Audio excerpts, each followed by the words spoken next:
Hi students, welcome to our new class. ഇന്നത്തെ ക്ലാസ്സിൽ നമ്മൾ ഡിസ്കസ് ചെയ്യാൻ പോകുന്നത് ഡിഫറെൻറ്റ് ടൈപ്സ് ഓഫ് ഡിസിഷൻസ് ആണ്. അപ്പോൾ അതിൽ ഏതൊക്കെ തരത്തിലാണ് ഡിസിഷൻസ് ഉള്ളത്, അവയുടെ പ്രത്യേകത എന്തൊക്കെയാണെന്നുള്ളതാണ് ഇവിടെ ഡീറ്റെയിൽ ആയിട്ട് പറയുന്നത്. അപ്പോൾ ആദ്യത്തെ ടൈപ്പ് എന്ന് പറയുന്നത് programmed decisions or structured decision. Decisions പല തരത്തിലുണ്ട്. നമുക്ക് പല ഓൾട്ടർനേറ്റീവ്സിൽ നിന്നും ഒരു best course of action select ചെയ്യാൻ വേണ്ടിയിട്ടാണ് നമ്മൾ ഡിസിഷൻ എടുക്കുന്നത്. അപ്പോൾ അതിൻ്റെ ഭാഗമായിട്ട് തന്നെ ഏതൊക്കെ തരത്തിലാണ് ഒരു ഫേമിൽ വരുന്ന ഡിസിഷൻസ് എന്നുള്ളതാണ് ഇവിടെ പറയുന്നത്. First one, programmed decisions. എന്താണ് ഈ പ്രോഗ്രാംഡ് ഡിസിഷൻസിൻ്റെ പ്രത്യേകത? That are made using standard operating procedures or other well defined method.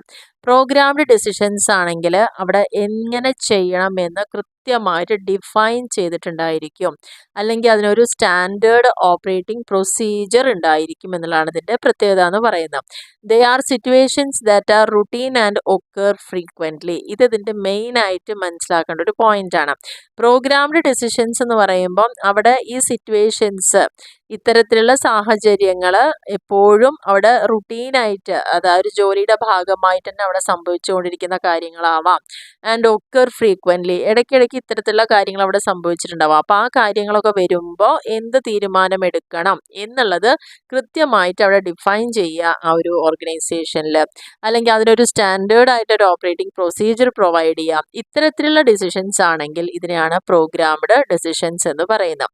അത് നിങ്ങൾക്ക് ഒന്നുകൂടി ഉറപ്പിക്കണം എന്നുണ്ടെങ്കിൽ ഏറ്റവും നല്ലൊരു എക്സാമ്പിൾ എന്ന് പറയുന്നത്, ഇപ്പോൾ ഏതെങ്കിലും ഒരു എംപ്ലോയിക്ക് ഒരു ലീവ് ആവശ്യമുണ്ട്.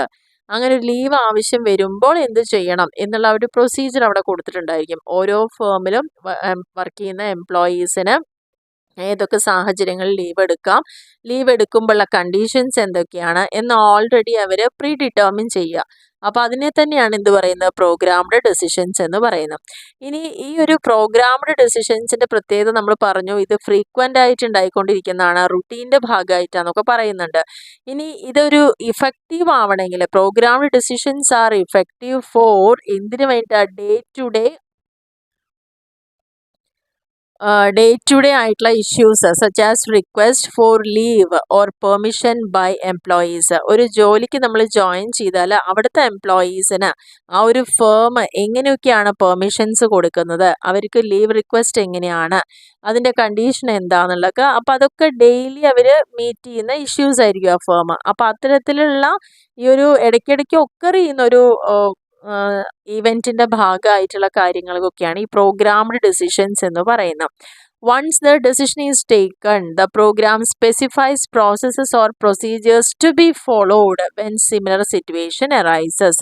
ഇനി ഇതിൻ്റെ ഒരു പ്രത്യേകത എന്ന് പറയുന്നത്, ഇവിടെ നമ്മുടെ മാനേജേഴ്സ് എല്ലാവരും കൂടി ആലോചിച്ച് ഇതിനൊരു റൂൾ ഉണ്ടാക്കിയിട്ടുണ്ടായിരിക്കും. അപ്പോൾ ഒരിക്കലും ഈ ഒരു ഡിസിഷൻ എടുത്തു കഴിഞ്ഞാൽ ഇതിൽ കൃത്യമായിട്ട് അതിൻ്റെ പ്രോസസ്സ് പറയും, പ്രൊസീജിയർ പറയും, ഇതുപോലൊരു സിറ്റുവേഷൻ അറൈസ് ചെയ്യുമ്പോൾ എന്ത് ചെയ്യണം എന്നുള്ള കാര്യം കൂടി അവിടെ കൃത്യമായിട്ട് എക്സ്പ്ലെയിൻ ചെയ്തിട്ടുണ്ടായിരിക്കും. അപ്പോൾ ഇത്തരത്തിലുള്ള ഡിസിഷൻസിനെയാണ് പ്രോഗ്രാംഡ് ഡിസിഷൻസ് എന്ന് പറയുന്നത്. ഇങ്ങനൊരു പ്രോഗ്രാംഡ് റുട്ടീൻ ഉണ്ടാവുന്നതുകൊണ്ട് എന്താ വെച്ചാൽ അതിൻ്റെ ഭാഗമായിട്ടായിരിക്കും ആ ഒരു ഫേമിൽ റൂൾസ് കൊണ്ടുവന്നിട്ടുണ്ടാവുക, പ്രൊസീജിയേഴ്സ് കൊണ്ടുവന്നിട്ടുണ്ടാവുക, പോളിസീസ് ഉണ്ടായിരിക്കുക.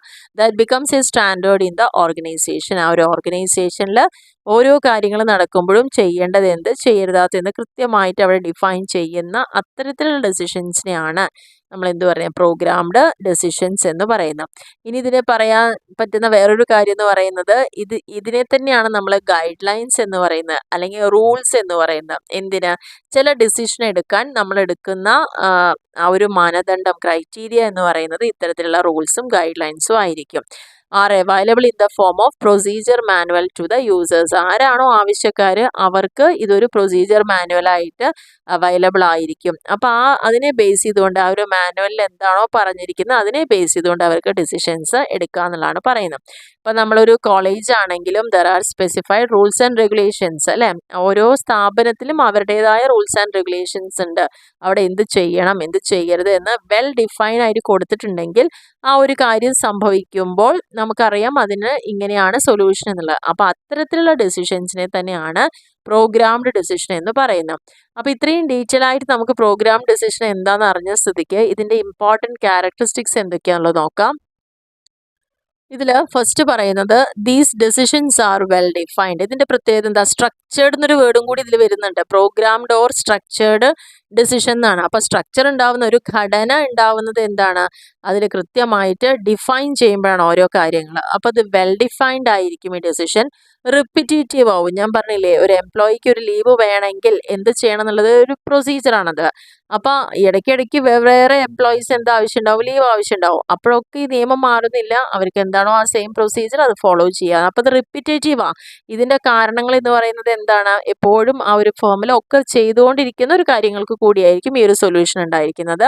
And routine in nature. Routine in nature പറഞ്ഞ ഒരു ദിനചര്യ, അല്ലെ ഡേ റുട്ടീൻ എന്നൊക്കെ പറയില്ലേ, അപ്പൊ ആ ഒരു ഓഫീസ് റൺ ചെയ്ത് പോകുന്നതിന്റെ ഭാഗമായി തന്നെ ഉണ്ടാവുന്ന കാര്യങ്ങളും ആയിരിക്കും എന്നാണ് ഇതിന്റെ പ്രത്യേകത. Pre determined decision rules or algorithms are used. അപ്പൊ ഇങ്ങനൊരു കാര്യം വരുമ്പോൾ എന്ത് ചെയ്യണമെന്ന് ആർക്കും ബുദ്ധിമുട്ടേണ്ട ആവശ്യമില്ല. ഇതെല്ലാം ഓൾറെഡി സെറ്റ് ചെയ്ത് വെച്ചതാണ്, ഡിഫൈൻ ചെയ്തതാണ്, പ്രീ ഡിറ്റർമിൻ ചെയ്ത് വെച്ചിരിക്കുന്ന കാര്യങ്ങളായിരിക്കും. മൂന്നാമത്തെ പോയിന്റിൽ പറയുന്നത് these decisions can be delegated to lower level employees. ഇനി ഇത്തരത്തിലുള്ള ഡിസിഷൻസ് ആർക്ക് വേണ്ടിയിട്ടുണ്ടാക്കിയതാ? ലോവർ ലെവൽ എംപ്ലോയീസിന്. അതായത് ലോവർ ലെവലിൽ വർക്ക് ചെയ്യുന്ന എംപ്ലോയീസിന് എന്തൊക്കെ ചെയ്യാം ചെയ്യരുത് എന്നുള്ള കാര്യങ്ങളെക്കുറിച്ച് കൃത്യമായിട്ടൊരു തീരുമാനം എടുക്കാനുള്ള മാനുവൽ എല്ലാവരും റെഡിയാക്കിയിട്ടുണ്ടാവും ഹൈ ലെവൽ മാനേജ്മെന്റ് എന്നുള്ളതാണ് പറയുന്നത്. The cost of taking such decisions is low. ഇനി ഇത്തരത്തിലുള്ള ഡിസിഷൻസ് എടുക്കുമ്പം അതിന്റെ ഭാഗമായിട്ട് വരുന്ന ചെലവ് എന്ന് പറയുന്നത് വളരെ കുറവാണ്. ഇതിനൊന്നും അത്ര വലിയ ചെലവെടുത്ത് നമ്മൾ ചെയ്യേണ്ട കാര്യങ്ങളല്ല. കോസ്റ്റ് ലോ ആയിരിക്കും. Decisions can be made with the help of computer. ഇനി നമുക്ക് ഈ ഡിസിഷൻസ് തന്നെ എങ്ങനെ ചെയ്യാം? ഒരു കമ്പ്യൂട്ടറിന്റെ സഹായത്തോടു കൂടി തന്നെ ഇത് ചെയ്യാൻ സാധിക്കുന്നതാണ്. കാരണം എളുപ്പത്തിൽ ഈസി ആയിട്ട് ഇൻഫർമേഷൻസ് പ്രൊവൈഡ് ചെയ്യാൻ പറ്റുക. അതൊക്കെയാണ് അതിന്റെ പ്രത്യേകത എന്ന് പറയുന്നത്. ആ ഒരു സ്ട്രക്ചർ ഉള്ളത് കൊണ്ട് തന്നെ ആ ഒരു സിസ്റ്റത്തിനെ ബേസ് ചെയ്തുകൊണ്ട് നമുക്ക് അവിടെ കൃത്യമായി ചെയ്യാൻ പറ്റും. അപ്പൊ എന്താണ് ഇപ്പോൾ ഒരു സിസ്റ്റം ഉപയോഗിച്ച് ചെയ്യാന്ന് പറയാൻ കാരണം എന്ന് വെച്ചാൽ എക്സാമ്പിൾ ഇവിടെ പറയുന്നുണ്ട്.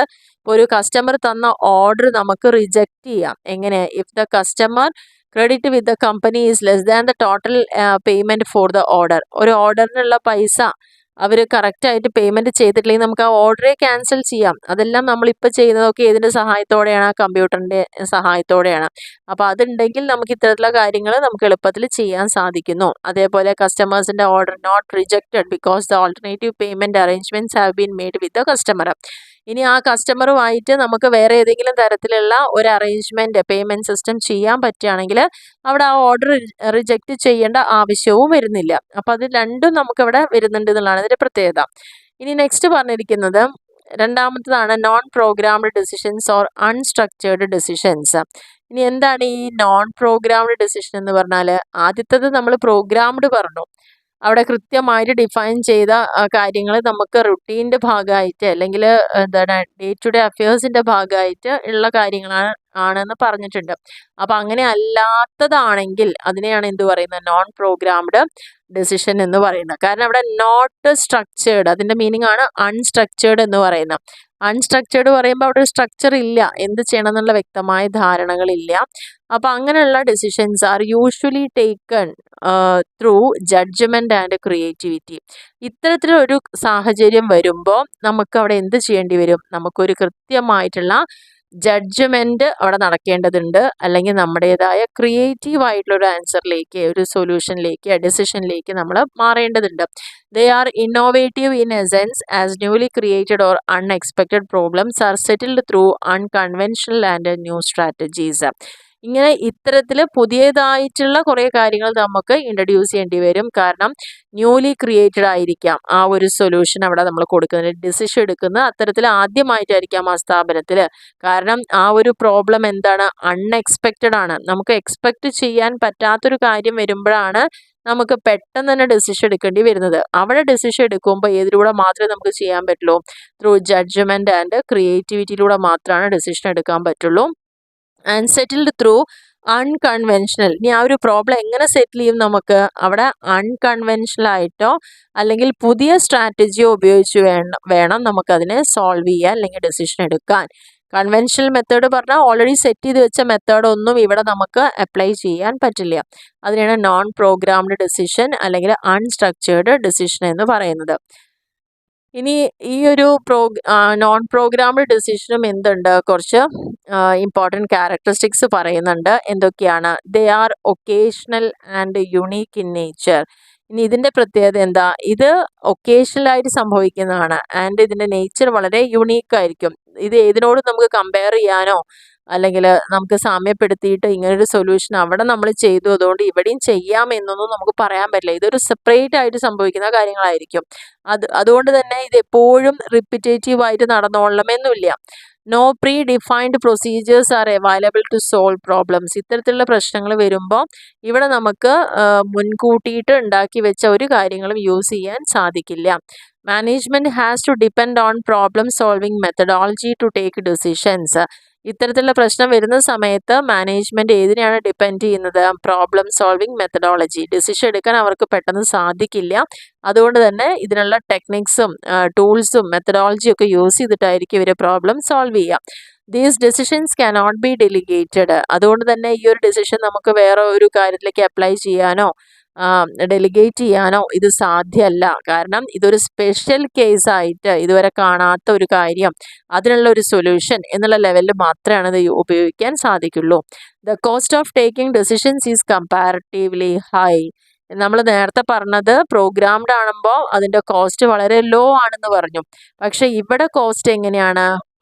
അതുമായി താരതമ്യം ചെയ്യുമ്പോൾ ഇവിടെ ഹൈ ആയിരിക്കും. കാരണം നമുക്കറിയാം നമുക്ക് ഉണ്ടായിരിക്കുന്ന പ്രോബ്ലം ഒരു സൊല്യൂഷൻ കാണാതെ നമ്മൾ നിൽക്കുകയാണ്, എന്ത് ചെയ്യണം എന്ന് അറിയാതെ. അപ്പം അങ്ങനെ ഒരു യുണീക്ക് നേച്ചറിലൊരു പ്രോബ്ലം ഹാപ്പൺ ചെയ്യുമ്പം അതിന് വേണ്ടിയിട്ട് നമുക്ക് ചില മെത്തഡോളജി അഡോപ്റ്റ് ഒക്കെ ചെയ്യേണ്ടി വരുന്ന സമയത്ത് ടൂൾസും ടെക്നിക്സും ഒക്കെ ഉപയോഗിക്കുമ്പോൾ എക്സ്പേർട്ടിൻ്റെ സഹായമോ അങ്ങനെ മറ്റ് പല ചെലവുകളും അതുമായി ബന്ധപ്പെട്ട് വരാം. അതുകൊണ്ടാണ് ഇതിൻ്റെ കോസ്റ്റ് ഹൈ ആയിരിക്കും എന്ന് പറയാനുള്ള റീസൺ. ഇനി മൂന്നാമത്തെ ഡിസിഷനാണ് സ്ട്രാറ്റജിക് ഡിസിഷൻ എന്ന് പറയുന്നത്. അപ്പോൾ ഇവിടെ നമ്മൾ രണ്ട് തരത്തിലുള്ളൊരു കാര്യങ്ങളാണ് പറഞ്ഞത്. ഡെയിലി നമ്മുടെ ഫേമിൽ അല്ലെങ്കിൽ ഓർഗനൈസേഷനിൽ സംഭവിച്ചുകൊണ്ടിരിക്കുന്ന കാര്യങ്ങൾക്കും സൊല്യൂഷൻ ഉണ്ട്. പെട്ടെന്ന് സംഭവിക്കുന്ന ചില കാര്യങ്ങൾക്കും നമ്മൾ ഡിസിഷൻ എടുക്കേണ്ടതായിട്ട് വരും. ഇനി അപ്പോൾ ഇതിൽ പ്രത്യേകത എന്ന് പറയുന്നത് സ്ട്രാറ്റജിക് ഡിസിഷൻ എന്താണെന്നാണ്. സ്ട്രാറ്റജിക് ഡിസിഷൻ എന്ന് പറഞ്ഞു കഴിഞ്ഞാൽ അത് ഓർഗനൈസേഷൻ്റെ ഒബ്ജക്റ്റീവ്സ്, ഗോൾസ്, അതേപോലെ മറ്റുള്ള പ്രധാനപ്പെട്ട നയങ്ങൾ, പോളിസി മാറ്റേഴ്സ് അതിനെയൊക്കെ അഫക്റ്റ് ചെയ്യുന്ന ഡിസിഷൻസിനെയാണ് എന്ത് പറയുന്നത്? സ്ട്രാറ്റജി അല്ലെങ്കിൽ സ്ട്രാറ്റജിക് എന്ന് പറയുന്നത്. വളരെ തന്ത്രപ്രധാനമായിട്ടുള്ള ഡിസിഷൻസ്. അപ്പോൾ എപ്പോഴാണ് നമ്മളൊരു തന്ത്രം മെനയുന്നത്? നമുക്ക് കൃത്യമായിട്ടൊരു ഡെഫിനിറ്റ് ഗോളും ഒബ്ജക്റ്റീവ്സും ഒക്കെ ഉള്ള സമയത്താണ് നമ്മളൊരു തന്ത്രം അതിലേക്ക് എത്താൻ വേണ്ടി ഉണ്ടാക്കുന്നത്, അല്ലേ? അപ്പോൾ തന്ത്രപ്രധാനമായിട്ടുള്ള ഡിസിഷൻ എന്ന് പറയുമ്പോൾ തീർച്ചയായിട്ടും അത് ആ ഒരു ഓർഗനൈസേഷൻ്റെ ഒബ്ജക്റ്റീവിനെയും ഗോളിനെയും മറ്റുള്ള പ്രധാനപ്പെട്ട പോളിസീനൊക്കെ അഫക്റ്റ് ചെയ്യുന്നതായിരിക്കും. They contribute directly to the achievement of common goal of the enterprise. ആ ഒരു എൻ്റർപ്രൈസിൻ്റെ കോമൺ ആയിട്ടുള്ളൊരു ഗോൾ അച്ചീവ് ചെയ്യുന്നതിലേക്ക് വളരെ ഡയറക്റ്റ് ആയിട്ടായിരിക്കും ഇതിൻ്റെ ഒരു കോൺട്രിബ്യൂഷൻ എന്ന് പറയുന്നത്.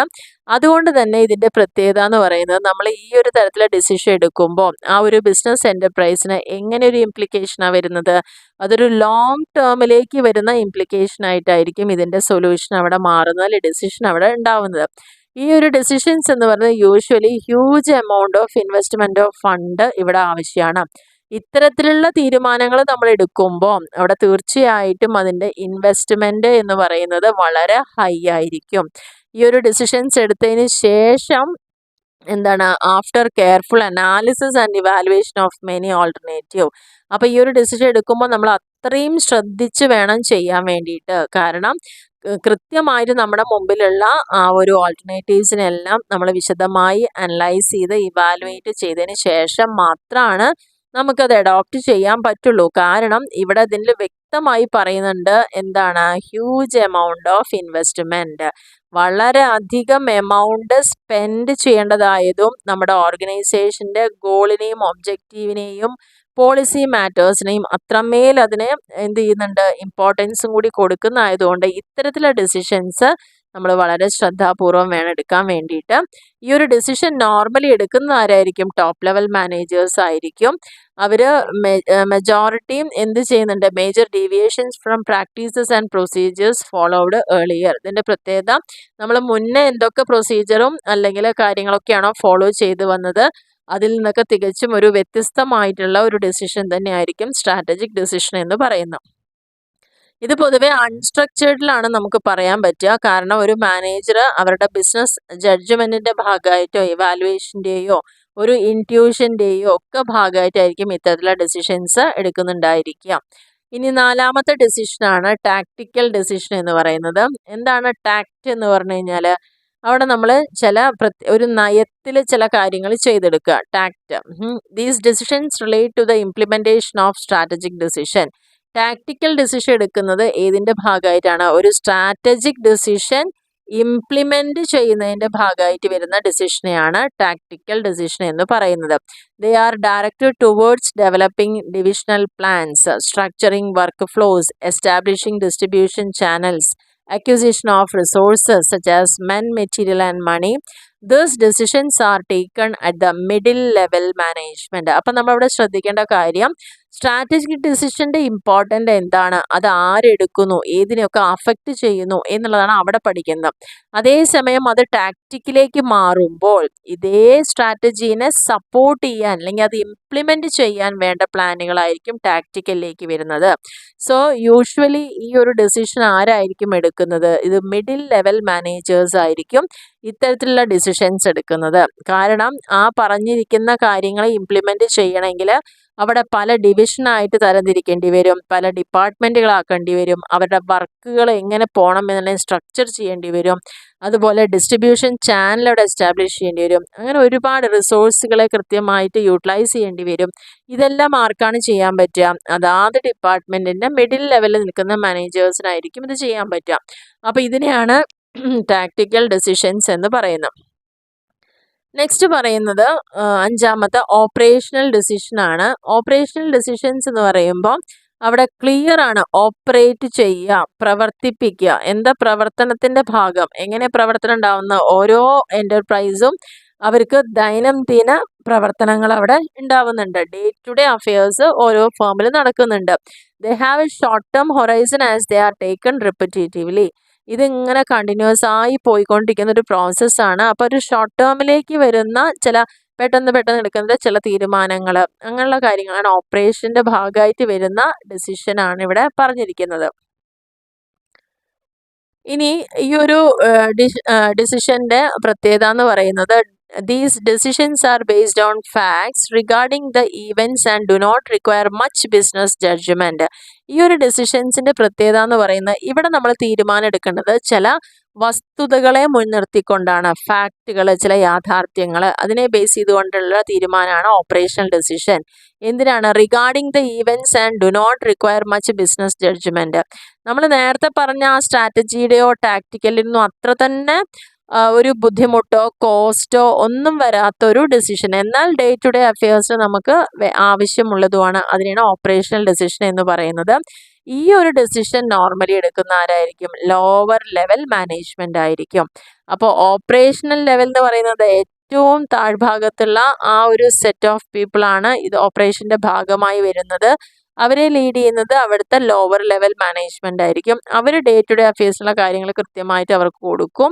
അപ്പോൾ അതിൻ്റെ ഭാഗമായിട്ടാണ് ഈ ഓപ്പറേഷണൽ ഡിസിഷൻ വരുന്നത്. അപ്പോൾ ഇങ്ങനെ നോക്കുമ്പോൾ ഓപ്പറേഷണൽ ഡിസിഷൻ എടുക്കേണ്ടത് ലോവർ ലെവലിൽ, ടാക്ടിക്കൽ ഡിസിഷൻ എടുക്കുന്നത് മിഡിൽ ലെവലിൽ, ആൻഡ് സ്ട്രാറ്റജിക് ഡിസിഷൻ എടുക്കുന്നത് ഹയർ ലെവലിൽ അല്ലെങ്കിൽ ഏറ്റവും ടോപ്പ് ലെവലിൽ. ആ ഒരു കാര്യങ്ങൾ ആ രീതിയിൽ തന്നെ മനസ്സിലാക്കുക.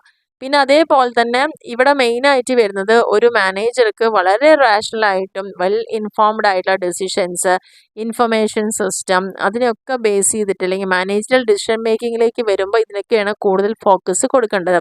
പിന്നെ ഈ ഒരു ഡിസിഷൻ്റെ പ്രത്യേകത എന്ന് പറയുന്നത് അത് വളരെ ഷോർട്ട് ടേമിലേക്കാണ്. കാരണം ഇന്ന് എന്ത് ചെയ്യണം, ഈ ഒരാഴ്ച നമ്മൾ എന്ത് ചെയ്യണം, അല്ലെങ്കിൽ ഈ ഒരു അവറിൽ എന്ത് ചെയ്യണം എന്നുള്ള വളരെ ഷോർട്ട് ടേമിലേക്ക് ഇങ്ങനെ വേണം എന്നുള്ള തീരുമാനങ്ങൾ മാത്രമാണ് ഈ ഒരു ഓപ്പറേഷണൽ ഡിസിഷൻസിൻ്റെ ഭാഗമായിട്ട് വരുന്നത്.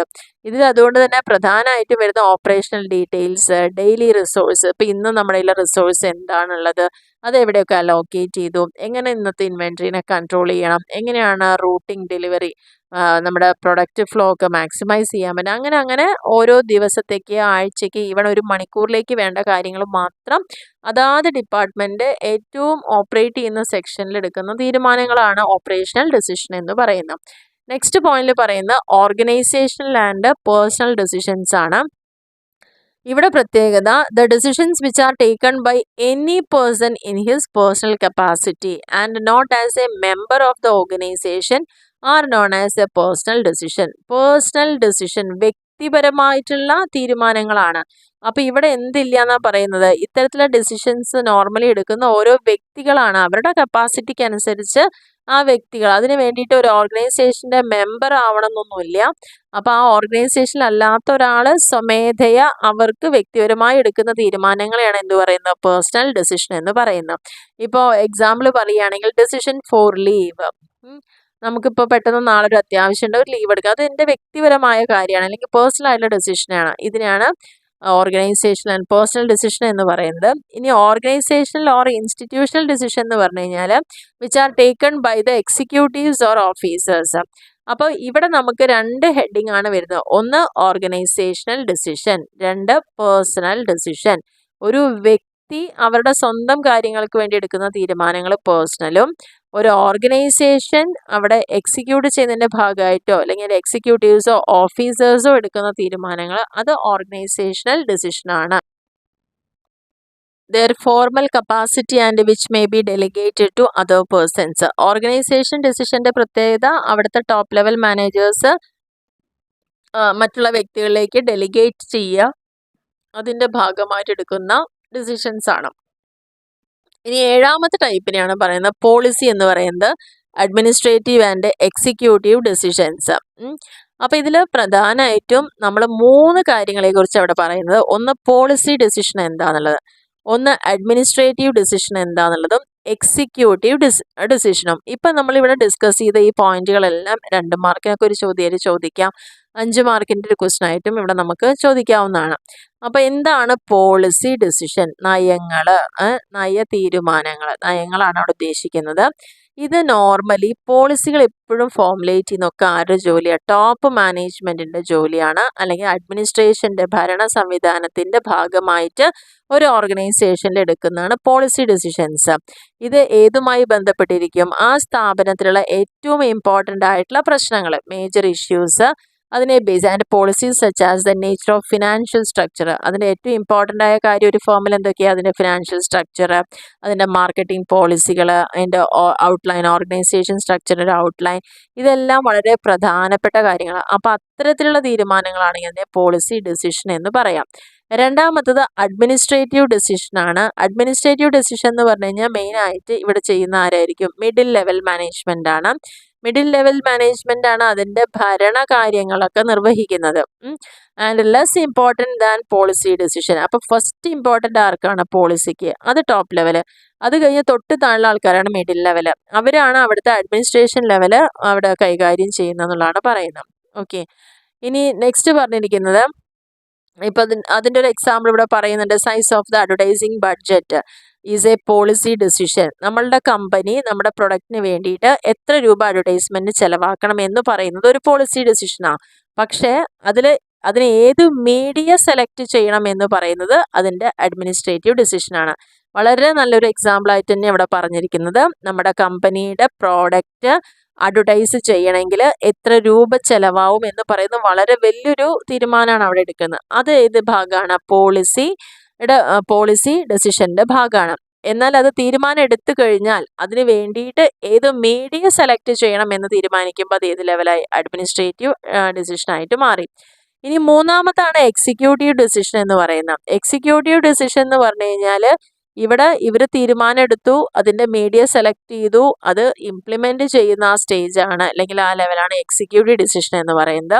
ഇവിടെ പ്രത്യേകത where the work is carried out. ഇവിടെ തീരുമാനങ്ങൾ മാത്രമേ ആയിട്ടുള്ളൂ, പക്ഷെ അതൊന്നും പ്രവൃത്തിയിൽ വന്നിട്ടില്ല. ആ പ്രവൃത്തിയിലേക്ക് കൊണ്ടുവരുന്ന ഭാഗമാണ് ഇതിൻ്റെ എക്സിക്യൂഷൻ, നടപടിക്രമങ്ങൾ, അല്ലെങ്കിൽ അത് നമ്മൾ ആക്ഷനിലേക്ക് കൊണ്ടുവരിക, ഒരു പ്രവൃത്തിയിലേക്ക് കൊണ്ടുവരിക, carried out. ഡിസ്റ്റിങ്ക്വിഷിംഗ് between these 3 types of decisions: Dale writes, policy decisions set forth goals and general course of action. അപ്പോൾ ഈ ഇദ്ദേഹത്തിൻ്റെ ഇത് പ്രകാരം ഈ 3 എണ്ണത്തിലും വെച്ചിട്ട് ഓരോന്നിൻ്റെയും പ്രാധാന്യം. പോളിസി എന്ന് പറയുന്നത് ഗോളും ജനറൽ കോഴ്സ് ഓഫ് ആക്ഷനുമാണ്. അഡ്മിനിസ്ട്രേറ്റീവ് എന്ന് പറയുന്നത് മീൻസ് ടു ബി യൂസ്ഡ്, എങ്ങനെ ഇത് ചെയ്യുക എന്നുള്ളത്. എക്സിക്യൂട്ടീവ് എന്ന് പറയുന്നത് ഡേ ടു ഡേ ബേസിസിൽ ആ പറഞ്ഞ കാര്യങ്ങൾ അവിടെ ഇംപ്ലിമെൻറ്റ് ചെയ്യുക എന്നുള്ളതാണ്. അപ്പോൾ ഇത്രയാണ് ഡെസിഷൻസിനെ കുറിച്ച് പറയാനുള്ളത്. അപ്പോൾ എന്താണ് ഡെസിഷൻ എന്നുള്ളതും ഇവിടെ നമ്മൾ ഡിസ്കസ് ചെയ്തിരിക്കുന്ന പോയിന്റുകൾ ഒന്ന് സമ്മപ്പ് ചെയ്യാം.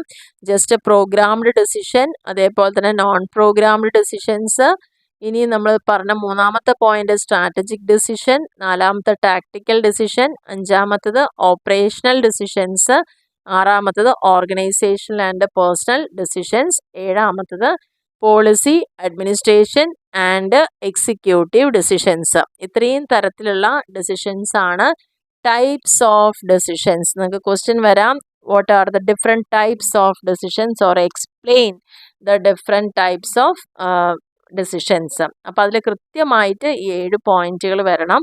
അതേപോലെ തന്നെ ഇതെല്ലാം ഓരോ കാര്യങ്ങളും ഓരോ ഡെസിഷനും എന്താണെന്നുള്ളത് നമുക്ക് 2 മാർക്കിനും ചോദിക്കാവുന്ന ക്വസ്റ്റ്യൻസ് തന്നെയാണ്.